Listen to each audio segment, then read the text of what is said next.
பிரியமானவர்களே, இயேசு கிறிஸ்துவின் நாமத்தினாலே இந்த நாளிலும் கூட உங்களை நான் வாழ்த்தி ஆசீர்வதிக்கிறேன். இந்த காலை வேளையிலும் கூட எஸ்தர் 8ஆம் அதிகாரம் 15ஆம் வசனத்திலிருந்து நாம் இன்னொரு வஸ்திரத்தை குறித்து நாம் வாசிக்கலாம். அப்பொழுது மொர்தெகாய் இளநீலமும் வெள்ளையுமான வஸ்திரமும் பெரிய பொன்முடியும் பட்டும் தாம்பரம் அணிந்தவனாய் ராஜாவினிடத்திலிருந்து புறப்பட்டான். சூசான் நகரம் ஆர்ப்பரித்து மகிழ்ந்தது.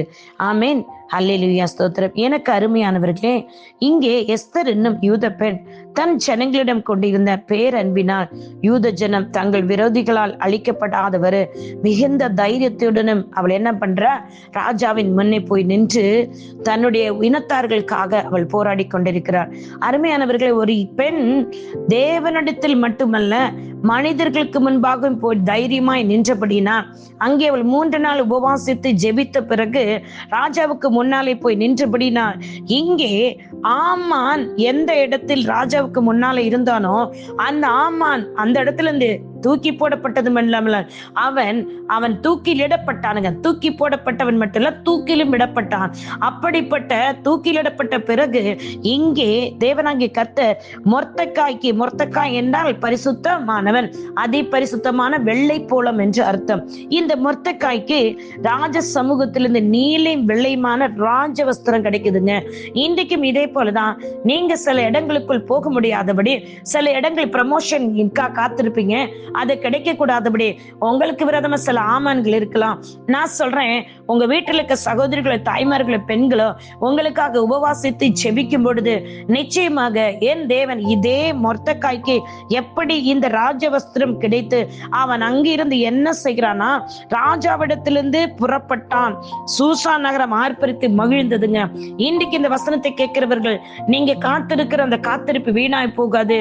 நிச்சயமாக அன்றைக்கு மொர்தெகாய் சொன்னது செய்தது எல்லாம் நாளாகம புஸ்தகம் ராஜாவுக்கு முன்பாக கொண்டு வந்து வாசிக்கப்பட்ட பொழுது ராஜா என்ன செய்கிறார், ஆமானை குறித்து அவர் அறிந்து கொண்டார். பதிலுக்கு மொர்தெகாய்க்கு நன்மை செய்யும்படி, மொர்தெகாய் ராஜாவோடு கூட இருக்கும்படி, ராஜாவோட வஸ்திரத்தையும் மோதிரத்தையுமே கொடுக்கும்படி அவர் ரெடி ஆகிறாருங்க.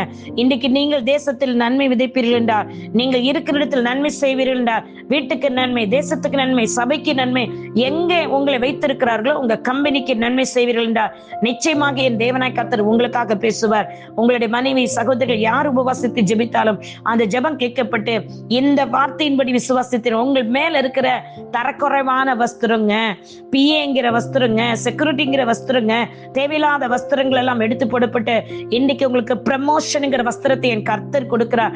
இது பரலோகத்தின் தேவனாகிய கர்த்தருடைய சமூகத்தில் வருகிற வார்த்தை.